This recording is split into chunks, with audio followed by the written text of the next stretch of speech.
We are so excited to be joined by one of the great Richmond Braves of all time, one of the great pitchers of all time, John Smoltz, here for the final opening night at the Diamond, and also elected to the All-Diamond team. Him and his old rotation mate, Tom Glavine and Logan Webb, kind of took the 3 spots there from the fans' choice in that.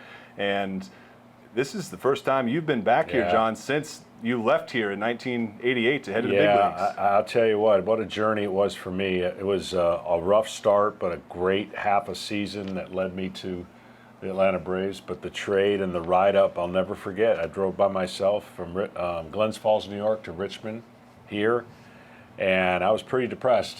I was having a bad year. I was traded from my hometown team to a team that hadn't won in a long time, and that 14-hour drive or whatever it was, it served me well to refocus my dream, and my goals was to be in a big league uniform, and I can't thank the Braves enough for what that did for my career. Yeah, 1987, you get the word that you've been traded. You're going from AA Glen Falls, going straight to AAA with the Braves. They're throwing you right to the fire. Not only that, but you're coming from a AA team where you didn't have a pitching coach. I know.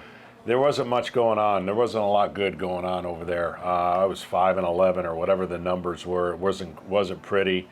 And when you get traded for a big leaguer, you got to go up a level. So I wasn't really ready for that level.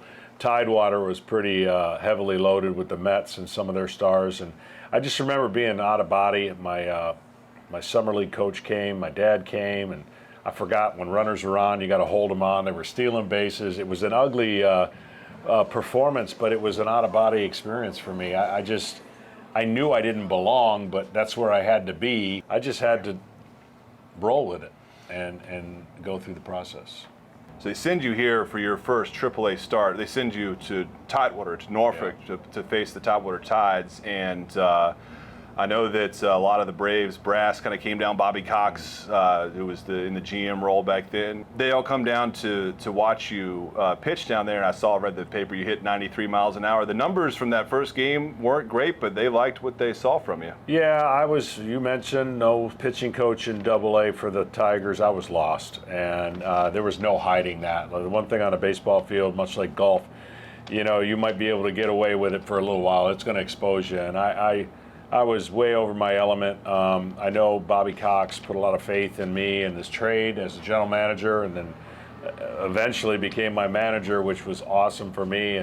But that was I forgot everything there was to know about pitching that day. But it served me well, because even though that short stint didn't go well in the off season, I went to work hard. Well, August of 1987, after that first AAA start, you did come here for your first start here at the Diamond. You're coming in after being in Glen Falls, after being in AA, and you see this place. At the time, it was brand new. Yeah. Do you remember your first thoughts of getting here? One thing I remember, I don't remember hardly anything about the start. I remember the stadium was gigantic. We were in Glens Falls, New York, which was not big at all. And I remember this was the closest thing I could see to the big leagues as far as stadiums at that time. A-ball, AA, you don't really have. A-ball, we had some of the spring training sites, but this was in my day, this was enormous for me. And it really rejuvenated me and gave me a little bit more hope to think, once I finished the year, I knew I would be okay in '88. I just knew I had a lot of work to do.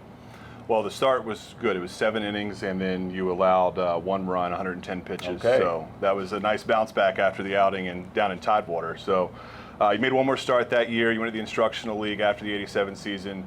'88, you get your season rolling. You all make the long trip up to Old Orchard Beach, Maine. I'm not sure if you remember that. There was a ballpark called the Ballpark, and it was cold. That's what I've heard. Very cold, right?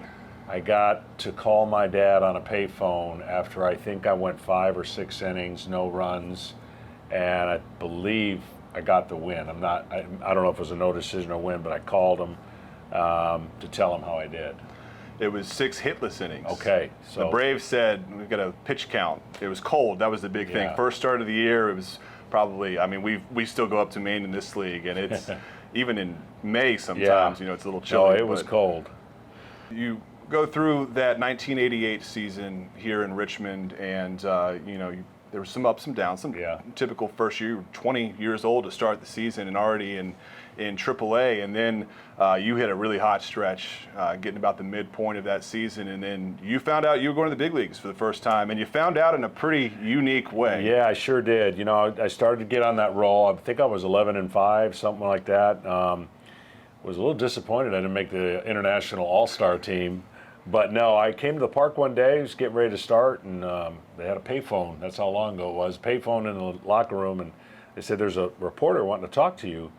And so I answered the phone, and he says, so tell me about it.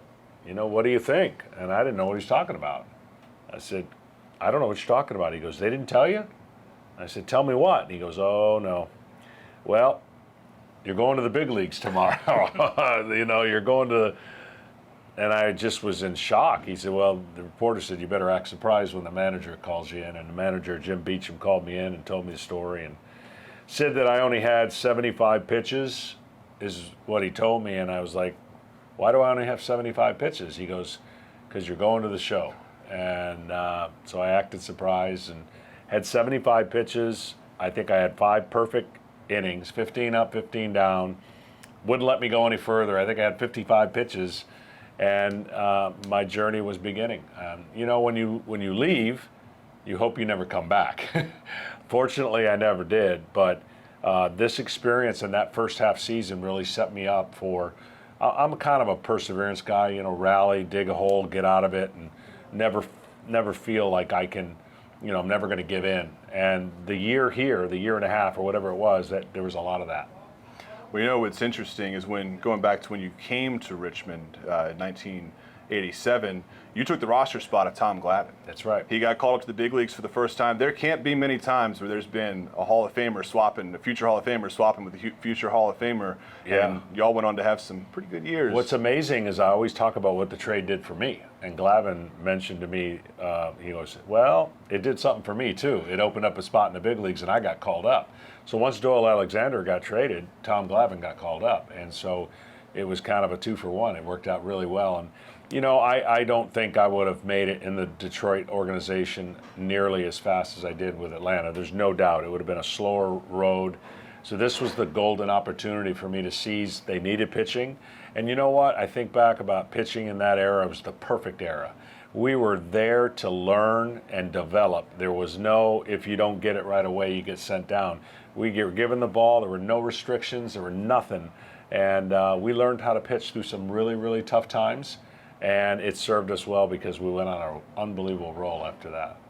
Last one for you, John. Coming back here to Richmond, here 2025, opening day, starting off this final season of this ballpark, when you rolled up and you walked in for the first time in 37 years or so, were there any memories that came to mind? I honestly, not that I took it for granted, but, you know, I just started smiling about this was the place that turned it around for me. You know, I vaguely remember the apartments we stayed in, David Justice and all the young players. You could see what was coming. This team was young and pretty darn good. The team that I joined was terrible. It was a veteran team, 30-some games out of first place, and it was just awful. But then it flipped, and it really started to see the prospects coming in. And I'm telling you, without Richmond, I don't know, you know, if my career goes the trajectory it does. And so smile, really, when I saw it, thinking about this was what turned it around for me. I was not in a good place when I got here mentally with all that I had to go through with Detroit. So this will always be a special place for me. And, you know, I may not remember every single game, but I remember the moment I got called that I was going to the big leagues. I pulled a prank on Leo Mazzoni. We always ran pass patterns, and I faked like I pulled my hamstring and went belly flop on the ground. And I'm telling you, he was beside himself. And he stood over me and he goes, "You better be faking." And I smiled and said, "I'm faking." But it was a cool journey that went by really fast. You know, you guys have, especially that era, y'all have a little bit of a reputation for being some pranksters. I didn't realize it went all the way back to when you were 20 years old. Absolutely. Here at Richmond, maybe 21 by then. That's how I got Marmaduke by Dale Murphy. I mean, I love to have fun, and you know, Jim Beecham was my first manager here with the Braves, and he felt like a sergeant, but he was a teddy bear, and he did have to get on me a few times because I was having a little bit too much fun, but that was my nature. Well, what's super cool about tonight is that for years I've heard people talking about, I remember watching John Smoltz as a kid coming through Richmond, Virginia on his way to that Hall of Fame career that was to come later. And tonight, these fans in Richmond, Virginia, they get a chance to see you walk out there near that mound and toss one more ball toward home plate. I'll tell you one thing, I hope the young fan doesn't realize by my throw that I used to pitch because my shoulders broke. I'm going to probably throw it in the air because I don't want to bounce it. But what used to look so close and so much fun on the mound is now a mile away because my shoulder doesn't work. But it'll be a special day for me, one that will recapture everything we talked about. Well, thank you so much, and hope you enjoy the rest of your stay back in Richmond. I definitely will.